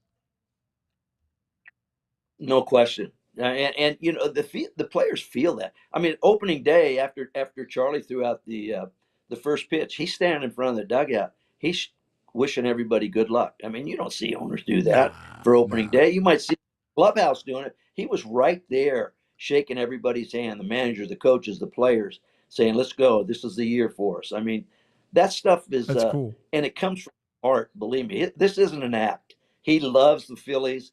He loves to compete. He always talks about when he was in college, he was a wrestler. The story he gave in spring training, he says, I go into Wawa or something to get coffee, and people say, hey, have you gotten over the Arizona thing? He goes, are you serious? He says, first of all, I have not gotten over the Arizona thing. And he says, I still remember when I got beaten wrestling for the championship, and I haven't gotten that either. So that tells you how competitive John is. But that permeates through your whole clubhouse when you feel an owner have that much compassion and wanting to win that trophy back. That means so much to players. And people don't understand, oh, well, he's the owner. But this guy's a different owner. And he loves the game of baseball, and he loves the city of Philadelphia. Hey, last thing, Bo Adamas, because we love you. But the last thing is Final Four. Is anybody beating UConn? I mean, my Oh, God, they look outrageous. That 30-0 run the other day. They're a juggernaut, man. I mean, they're unbelievable. Right. And to win back, I don't think anybody's going to beat them, really. I mean, if somebody beats them, they're going to have to take the air out of the ball. And I don't know if you can do that. They got everything. And that coach does a great job. They play with a lot of intensity. It's going to be a fun Final Four. I would like to see the big dude from Purdue and the big boy from UConn go at it. That could be a pretty good matchup. But I don't see any beating UConn. I really don't. And I'm looking forward to this the women's tonight with LSU and Iowa. That girl for Iowa is lights out, man. Yeah, And Caitlin Clark is ridiculous. Ice water veins, man. She fires from NBA threes. She doesn't care. So that's going to be a good game to watch too. All right, last thing. Would you Embiid? Do you want Embiid to come back, or do you kind of settle it for next year? No, I want him to come back. I mean, Me too, unbelievable. He's done an unbelievable job, and he's tried to carry the load, and it's tough. But you put Embiid in there. I'm not saying they're going to go deep, but we need him back in there, and we can do some damage with him in there. Even though he's not going to be at 100% in shape to go up and down the court. But this guy's a force, and it was a shame that he had to miss most of this season. But I want him to come back. Obviously, if it's going to hurt him, no. But right. if he feels good, let him come back and try to put some icing on the cake here and finish strong. You know, it's funny. Maxey reminds me of you in that people love Maxey. There's certain guys that we just love in this town, and it started with you, and it's like, and Maxey's one of those guys. So, I think of you. It's funny the parallels. There were players that come through town. I try to tell these young kids, if you go out and play hard for this city, I'm not going to tell you they're never going to boo you, because if you have a bad streak, they might boo you. But when you play hard day in and day out, you're going to win these fans over, regardless of the outcome. They want to see effort. It's a blue-collar city. Go out there and bust your butt. Fess up when you mess up. I think that's important. Don't try to make excuses. They'll read right through you. You try to make excuses, they can read right through you. This is a city that they really love their athletes, and they see when you're not giving 100%, they're going to let you know. And that's what Maxey does. And he lays it out there every single game. It doesn't matter if they're up 20 or down 20. He plays the same. It's the truth. Bo, you're the greatest, man. We love you, buddy. Looking forward to a fun season, man. And I'm glad you're back. And I know you're doing really well. And hopefully, come middle of the summer and into October, we can make some predictions. And I guarantee one thing: if I make one on them this year, late in the season, it's going to come true.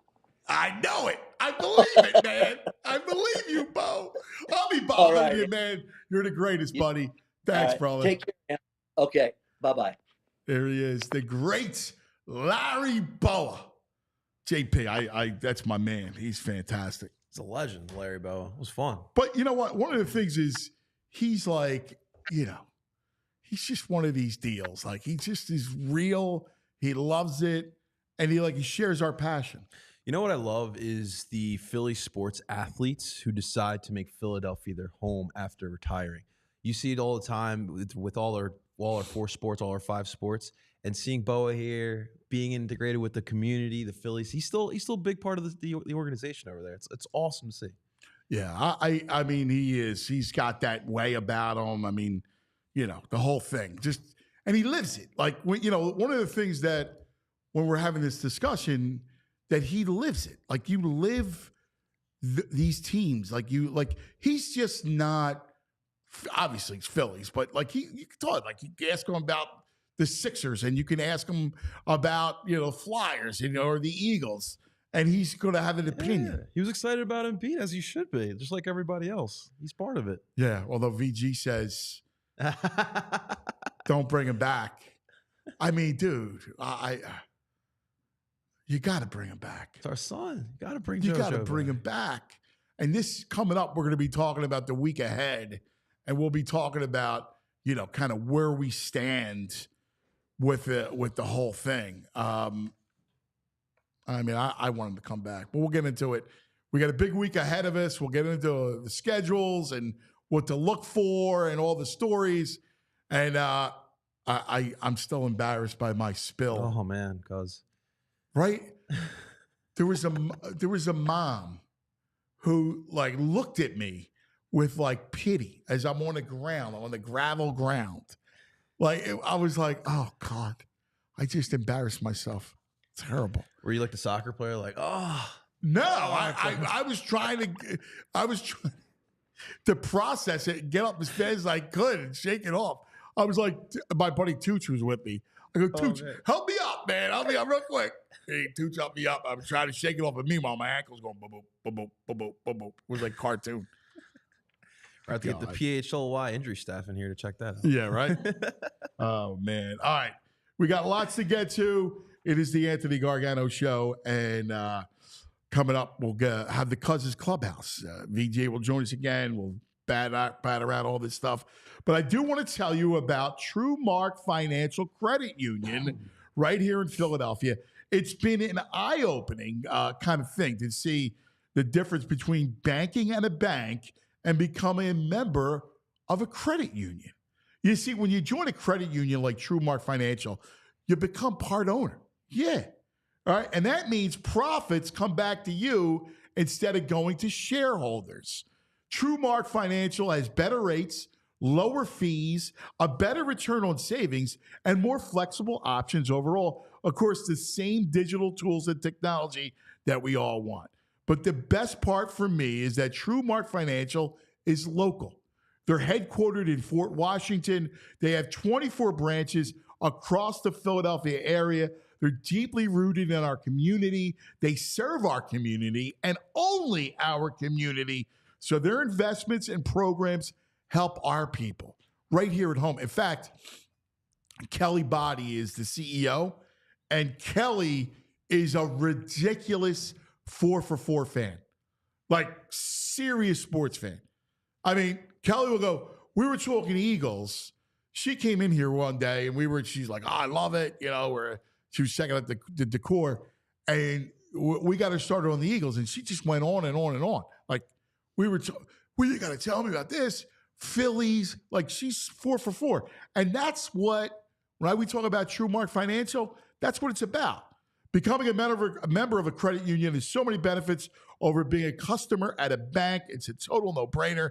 Head over to truemark.com/PHLY to learn more to find a branch near you. That's truemark.com/PHLY, federally insured by the NCUA.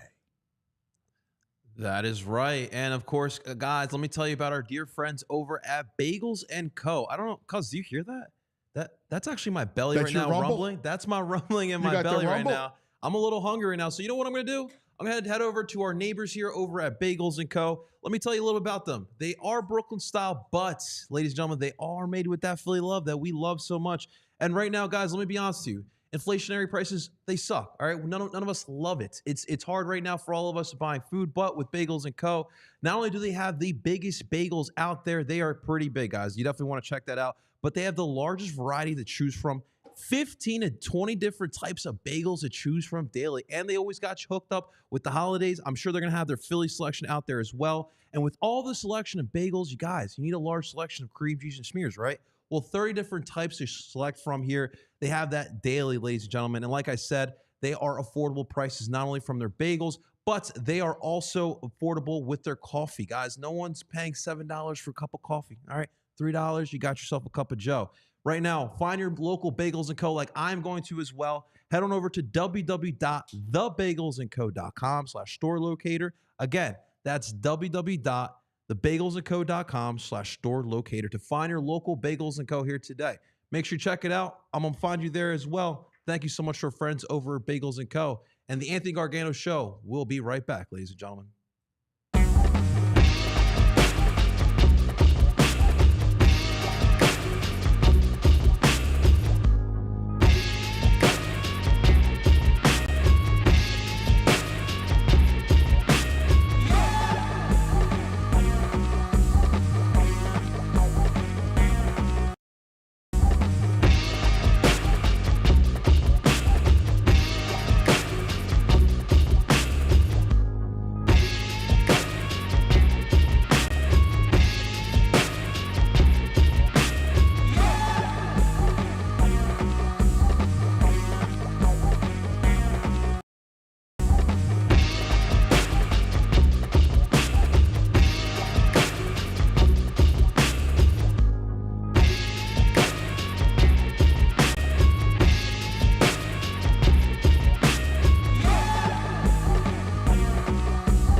All right, welcome back. Anthony Gargano Show closes Clubhouse. JP, VG, as we hang out. This portion of the program brought to you by Rite Aid. Find all your favorite goods from the store nearest you. It's all your favorite good. That's right. All right. So news of the day, it's already dropped. I know Woj, Shams all talked about it. I just talked to some people. Look, it looks like Embiid tomorrow night. The big man comes back. JoJo coming back tomorrow against OKC. Officially, they're waiting to hear from Joel himself and the medical staff. But the hope is that tomorrow night, and I think it's an ESPN game. I think it's TNT. TNT, yeah, that's right. TNT tomorrow night. It's going to be a fun one. Sixers OKC, 7:30 from the center. And it appears that Joel will be back. I mean, it's Holy Week. It's the week to bring it to do it, right? I guess. I'm all in, right? You have to be. Yeah. I mean, like, you get the big man back. Look. That's the missing piece. I mean, just give us something to watch. I mean, here's the thing, right? Like, something to watch, but also, I mean, who knows? I mean, like, the one thing, like, I get Boston is playing ridiculous. I mean, they've had an amazing regular season. It's been unbelievable. Milwaukee is obviously, with those two, are dangerous, and that team's deep. But I don't know. I mean, the Sixers become a wild card. They have good role players, right? Much better this year. You have a much better coach in Nick Nurse. I mean, I go for it. I'm Take in. a shot. You've changed my mind. I'm all in. 100%. I can't wait till Tuesday. I mean, this team is built for Joel. I mean, you got the shooting, you got the pace right now as well. You're missing that rim protector, and Joel does it all as well, both on offense and defense. This is exciting. Get him in for a couple games, get him warmed up, and we'll see what happens in the playoffs. Crazy things have happened. Do the old, is it load management, minutes restrictions, ease them in?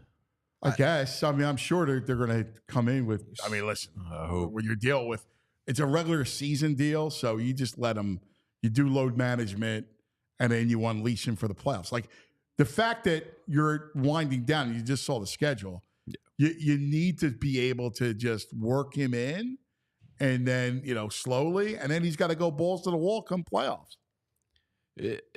Tuesday's a tough matchup, man. I doubted Chet. Chet's got a little attitude. Chet Holmgren he's talking about. Chet Holmgren, he's a player. No, he's a good player. So it'll be big stage, national TV. All right. How it goes. I mean, I'm thrilled. I go, oh my God, I got Embiid back. I'm scared to I'm death. ready to go play the song. I don't know if we have that in the system, but I'm ready to play the song. Yeah, I'm scared. But let's go. I look at your face. You do. You seem petrified. Yeah, man.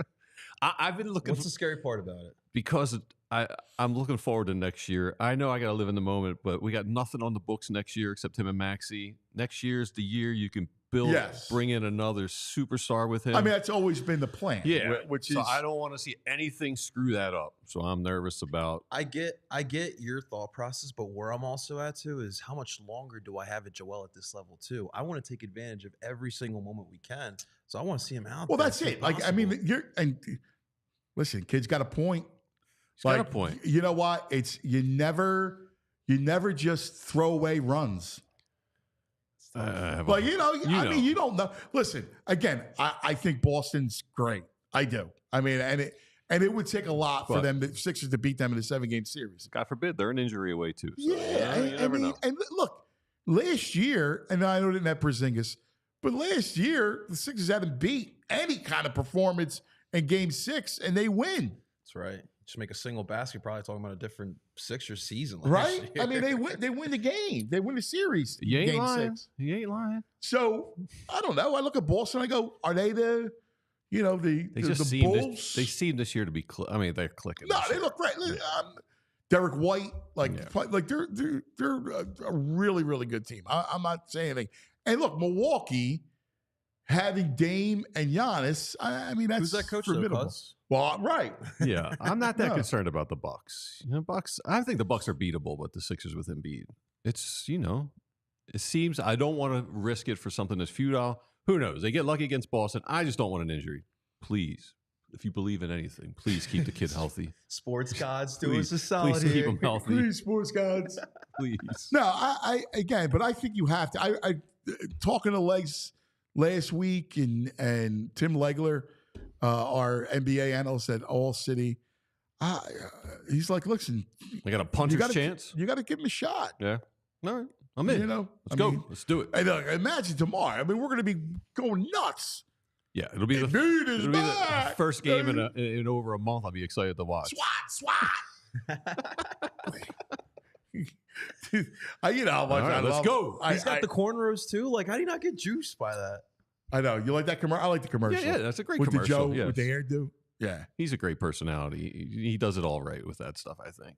And when you watch the Sixers right now, like, you can clearly tell like they're missing that Joel Embiid to just, you know, be that voice. Like, come on, boys, like, get that hustle in, like that leader, that anchor in there. And I'm just excited for him to come back and these guys to just play around Joel Embiid. Because mentally they know they don't have a shot without Embiid around. But everything's built around. It's the role players, right? Yeah. Like everything's built around having a guy like Embiid that's going to carry you and give you 30 and 12. Max had to be so relieved as well seeing him come back. Well, yeah. I mean, look. By the way, so is Tobias to be relieved. But by the way, let's be honest for a second. Yeah. It all worked out in this sense. We wanted this year to see exactly where Maxey stood as an impact player. Yep. And he passed the test. Yeah. He made significant strides this year. He's a legit 2 next to Embiid. And I'll tell you what, if they play a lot like they did last night, where they had 24 threes, broke the franchise record, I mean, that's the style you like to see. You remember back in 2017, obviously Ben Simmons is not here, but that was a really good shooting team. And that team voted very well. It was really well built around Joel Embiid. That's what you want to see, because then Joel Embiid can do his little things. And if you got the shooters shooting from beyond the three-point line, I really like the way this team is built around Joe. We just need that healthy Joe. Yeah, healthy Joe. Healthy Joe, baby. Please, God. Embiid, the beast. He's back, the beast. He's resurrected. Yes, man. Come on, man. This is awesome. I'm pumped up. All right. And as we look at the week ahead of us, so Flyers, tonight, Islanders, you got to win. Must win. And it's not going to be easy either, because Islanders are another one of those teams that have been up and down. And we just saw the Flyers on Saturday and even against Montreal on Thursday too. They look a little bit gassed, but we're going to have to find a way to get into that reserve tank, because we're going to need that. What are they doing goalie-wise, do you think? That's the other debate now. Yeah, so like when's he going to play? Yeah. So we got the schedule in front of us here. So my thought process is, I think you got to go Airson here tonight. You got 3 nights off after tonight. You're back at it Friday, and then you got a back-to-back on Saturday. I'm looking at Buffalo and Columbus. That's when we got to see Fedotov in one of those games. I'm leaning more towards Columbus, only because I think 3 days of rest is perfect for Airson. You play him against Buffalo, Fedotov on Saturday, but that's going to be the big question mark as we're drilling down in the season here.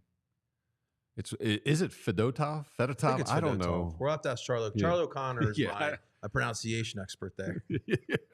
We'll get that pronunciation right. Listen, I've only read it. I've never heard anyone say it. I know this year is what it is. You know, like, it's all about kind of building for the future, and which is what we wanted. But now that we're here, I want a playoff. Yeah. Like, I just feel I'm fine with the playoff. I mean, listen, I'm down with it. Like, I love what Keith Jones and Danny Briere are doing, but I'd like to have a little fun. Give me a round. I talked to Bill about this. Like, the way I look at this season, think back to the 07 Phils, that series against the Rockies, how important that was for the following year. That's what I'm looking for the Flyers here.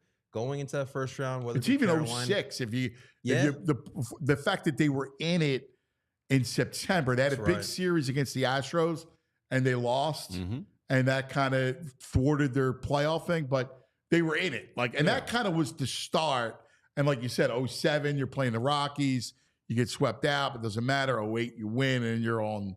You want to dip your toes in the playoff pool, get the kids like a little. Something about hockey. I mean, I love the NHL playoffs, right? Like, NHL playoffs. Like, the one thing about the NHL, why we love spring is, baseball comes back as we're doing it, but then Man, it's awesome. NHL playoffs are great. Yeah. Good product. I mean, it's NBA playoff. Like the sport just takes another leap, another level of what it is. Yeah, I'm all about the Flyers getting into playoffs. I don't have, they're probably a first round out, but I'm cool with the experience. I wouldn't mind. You know me, I'm always the future. I have anxiety. I'm in the future. I'm cool with. Yeah, you have anxiety over. Yeah. Anxiety is about forecasting the future, and I'm all about a lottery pick until this Mishkov kid comes over. Throw us in the lottery. Maybe we get lucky. So it's funny. Of sports fans, like one of the things are, do you have anxiety as a sports fan? You always have. In life in general. Right. Like seriously. Like I'm not. Yeah. I usually don't have anxiety. I'm manic, but without anxiety. Yeah. Like I can rise up and down. Oh, yeah. But I don't have the anxiety. You do. How about you? Yeah, for sure. I mean, Sixers. No, you have anxiety? I get anxiety in general. I get a little sports anxiety, but like I'm like with you. Sometimes I got to tell myself like it's just a game. Like I go overboard. Like I'm going to get at some point a Mack truck is going to run me over. Like I know it. Like I go. See, I'm looking for the Mack truck constantly here. I'm waiting for a Mack truck to come through the 7th floor here. Right? No. Yeah, you go through life expecting to get hit by the Mack truck. Yeah. Like sports wise, I go. I'm going to get run over. This is what it is. Let's talk about this running over or falling over. Right. Oh, when I fell over? Yeah. It's like, did you try and get up right away to act like you were cool and not hurt or banged up? Yes. Yeah. Exactly. How'd that go? Not good. Not good. I literally just went and like over the side. I had these low top sneakers. And they just caught like the curb. I didn't see the curb, and it just fell. Did you? And then I'm looking up at Tooch. Tooch is looking down at me. I have my hand up, like help me up, help me up. Because at first I'm trying to fall and I can't. Yeah, and then meanwhile there's parents of the other team of our team that are there, and then it's. So it looks like a baby Camden Yards. Yeah, I've been there. It's a great setup. Yeah, it's awesome, right? Like, so it's actually, there's picnic tables and there's like pebbles, and then it goes to cement. But between the pebbles and the cement was a curb that I didn't see. And so that's I take the spill. That's what you get for laissez-faire, walking through life with no anxiety. You got to look for curbs and hazards. Yes! That's genius, BG. I do. I'm a la-la guy. Yeah. Actually, that's exactly what I'm not even. I'm la la. I would love for that for a day or two. I'm la la until the Mack truck runs me over. So are there other kids that you coached there that saw this? No, but thank God they were just getting off the field. We weren't off the field yet. I was going to get a cup of coffee. All right. Tooch and I were getting a cup of coffee. How many people did it take to get you up? Just Tooch. Okay. Just got me up, and that was it. I mean, need a crane. I mean, maybe. It was like a turtle on his back. Get the stretcher out because. But it was funny. It was like this, that moment. Yeah. Where, that Southwest Airlines take me away or whatever it was. You want to get away? I want to get away. Blood rushes to your face, a little embarrassed. Well, the blood was rushing to my foot because it was like a gagunion. It was like bubble, bubble, bubble. Then you have when you're a kid, the trainers don't take your shoe off; you'll never get it back on. Right? Tie it tighter. Oh, totally, without a doubt, man, without a doubt. But that place is magic. I love. You know who owns the Ripken Experience? Josh Harris. He owns the Ripken Experience. Got his hands in everything. I know. It's this every place, league. He's got a team. This place is This place is unbelievable. Yeah, it really truly is. I had a nephew who played down there. It's a great experience. It's unbelievable. But all right, the week ahead, we got a super chat there, buddy. We do. We got a super chat, and look at that. Well, first off, shouts to Ricky Stacks. We appreciate that. But VG getting some love here. We love that. Nice. VG. He says, VG, let's watch the Eastern Conference Finals together, brother. Sixers, Celtics. VG, get a dog. Oh, I got two of them. I might get a third. VG, get it. The dog thing is great. Yeah, I love get it. a dog. Love it. That goes back. I got to give credit to the chief, Howard Eskin. Yep. He came up with the dog. Yeah, it's got legs. And everybody that had legs. Yeah, for years, decades. Yeah, you scared get a dog. Yes. I Now- remember him saying it. Now we don't have other super Get chats, a dog, genius. but we do have some good comments that I figured it's worth bringing up. So Josh Sass in the comments section today said, "Playing Cuz through the car speakers makes me feel like he's on the radio again." And guys, listen, I know this is a little bit different than the radio, but you can still hear him in your car. You just got to plug the phone into the car, and you can still hear him live through your car as you're driving into That's work. cool. Yeah. So shouts to Josh. And then Slam 5.7 says, "We hold our team to a higher standard. The bosses aren't we're not hating on our players that we know that quite frankly, it makes these guys." So pretty much you saying that we boo because we keep our players at a high standard. And it's not that we hate them. We just want the better from them. And But that's from why, Slam like, 5.7. when he says, when the Braves announcer, Brandon Gaudine, it says, hey, they would boo Christ on at the resurrection. All right. Like, but that's like, it's a great line. And I laughed at it. Yeah. And I was kind of proud of it, to be honest with you, because it's like, it is what it is. Everybody knows. Look at Bryce. Do we have Andrew? You have Andrew's our fine producer, along with our executive producer, Julia, who are over there. Hi, Jules. Andrew, do you have the picture of Bryce in the 4-for-4 jacket? I do, yep. Look at this 4-for-4 jacket. And this is why Bryce loves us.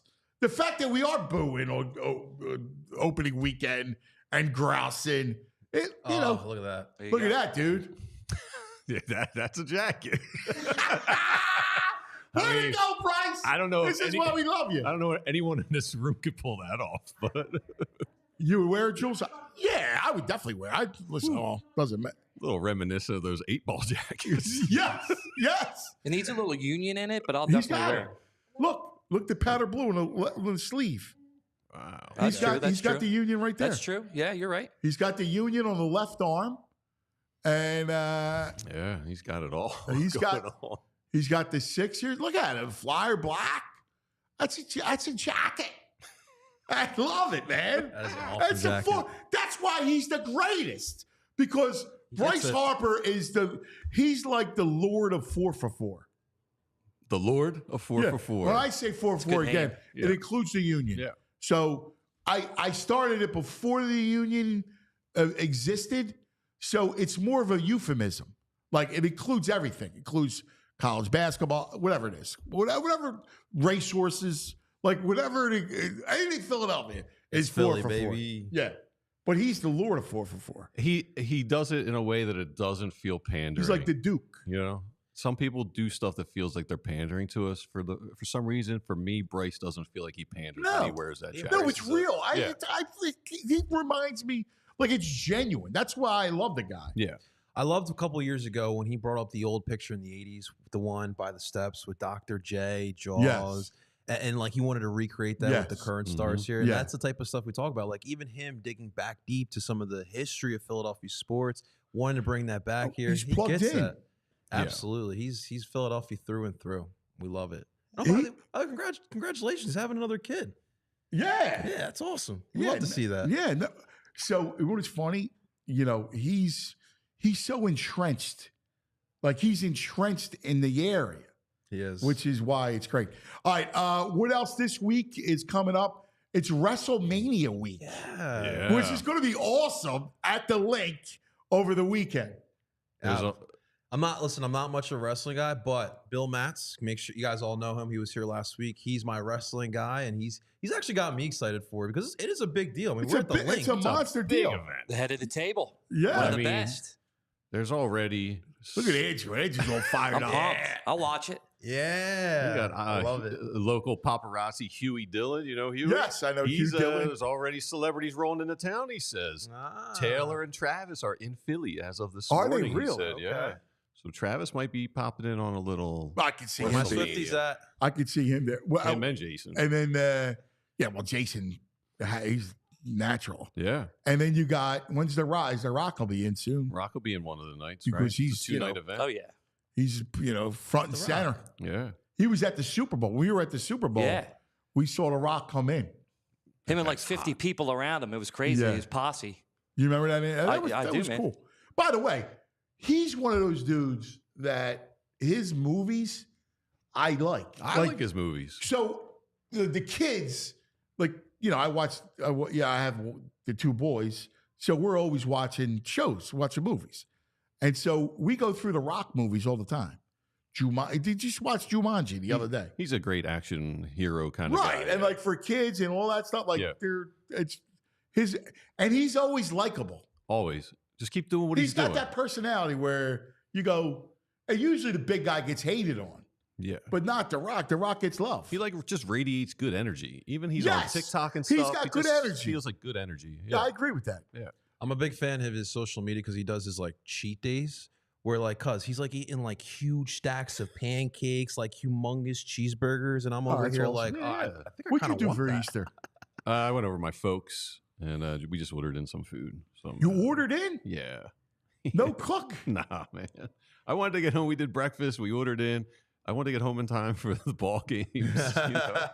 Which games? SCA. The tournament. The late game. Yeah, I watched the Phillies with my pops, and then I rolled home to watch the late game. Yeah. NC State, It was a great baby. sports at NC State. I know. Yeah. I'm rolling with it. I love it. I know. That big man Burns too, man. He's awesome. I mean, that would be interesting. Like the men and women too. I know. In the Final Four. Yeah, That's wild. Tonight you got the crazy LSU too. Yeah, Burns has such a nice touch around the. He does soft. Oh man, great hands. They're a great story. Yeah, it reminds me like when they went on that run. We were little kids. Mm-hmm. Do you remember when NC State? Yeah, they were one of my favorite teams. My cousin and I. I wonder why they got a Paisan running the show. Right? Jim Valvano. Yeah. But that team, though, I love the team because we watched them win the ACC tournament, and they were like fun. Like they had these 2 chubby point guards, Derek Whittenberg and Sidney Lowe. Oh wow! Like that was the backcourt, and Whittenberg, like Lowe was the point guard, and Whittenberg used to bomb threes. Like that's when the 3-point line was like well out there. Nobody shot it, and he would bomb threes. And they had Thurl Bailey. Oh, and there is a chubby factor with NC State on these runs. Yes, chubby guards, and they got the chubby big man now. Some VJ.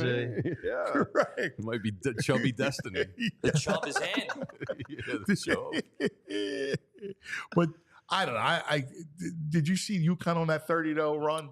That was one of the most impressive things I've ever seen. If you watch basketball, right? Basketball. Like that run was sick. It was just like they just engulfed them. It's a 4-point game at halftime. At halftime. And they just kept coming out. The opposing coach just would not call a play for an easy bucket. They were just throwing up 3 after 3, and they're bricking and bricking, and the run just kept going and going. It was like 18-0 run, 24-0 run. It was a 30-0 run at some point. Yeah. I mean, it was unbelievable. I'm clicking around. I'm going, oh, my God. Yeah, I've never seen anything like that. Yeah, like nobody's beating them. I mean, I think Alabama might have a shot. You're might crazy, have a shot. If they're on fire like they've been, I think they might put up a good game at least. I would if their threes are dropping, which is not man. that. If they drop. Here's the problem: they're a great defensive team, and they can score. They can beat you any way you want to play them. Yep. They have a player in Newton who's a great player who you can win it when he's cold. Yeah. They play defense every possession. Man, it's hard to bet against UConn this time of year when They're too this good. deep. It's true. Especially that school, man. Hurley's so hateable, but he's so good. I love him. And he's such a mother father, and this team, Yeah, has, he's a mother team has that mentality on defense. Yeah, I love him. I mean, that's basketball royalty. Yeah. They're like the Harbaughs, the Hurleys. Yeah, good analogy. Right? Yeah. Nice. Danny, Bobby are Jim and John. Yeah. Right? And then you get the 2 fathers, right, who were like legendary, football, basketball men. Yep. Yeah, I know. They're ridiculous. All right. We're going to play tonight? I guess we're supposed I'm to clear going up. down tonight. I think the rain clears out like 1, 2 o'clock, it looks like. Hopefully. The Reds are no joke. They're sneaky. I told the bro. I said the Reds are, I think they win that Central. They're a sleeper team. Philly's got a good month. This should be a month that if they start slow this month with the teams they got coming, the Nats, Cards, Pirates, Rockies, White Sox, I mean, this should be a good month for the Phils. Yeah, we got the blunders out of the way in this opening series. I just say, I remember last year, I was saying, relax. Jules was freaking out. And I just relax. Like the Nats are coming up. It's fine. Like it's baseball. This is what happens in baseball. I will say this. Violations of my people are freaking out over the bullpen. It's like, dude, they have arms in this bullpen. Allow it to more than a weekend before you start to throw it out. Against like the most prolific offense in baseball. I know. But I will say, violation on Topper. That lineup, it's opening weekend is a whole ceremony. So people can't get tickets to opening day. They grab Saturday or Sunday. You give the people the stars for the opening weekend. Rest them tonight, Yeah, listen. Now I know that the Sale was on the mound, and I don't know, and which to me is no excuse. And I don't know, I the spill, maybe the spill. I don't know. He gets scared with the lineups, though. I know the matchup. No, listen, dude. I feel the same way. Like to me, Bryce, you got to write Bryce down every time. Yeah, I just feel like he owed it to the people for opening weekend to have a stacked lineup all 3 days. I agree. All right, that's going to do it for today's show. Stay tuned. We got all kinds of stuff on all PHLY. Our Eagles show is coming up, and of course Phillies and Flyers and Sixers, Union, the whole thing. So always come here. And remember, the beauty about what we do at all PHLY is you can just do it anytime you want. It's on demand, local sports, whenever you want it. You can hang out with us live every day, 9 to 11, or you can, watch it whenever you want, lunchtime, when you get home at night, whatever. We fit your schedule. That's the plan here. So for the crew, thanks to Julia and Andrew for producing, JP, VG. Listen, guys, have a great day. We love you, and we'll see you tomorrow morning. See you, Philly. We all silly like the mayor.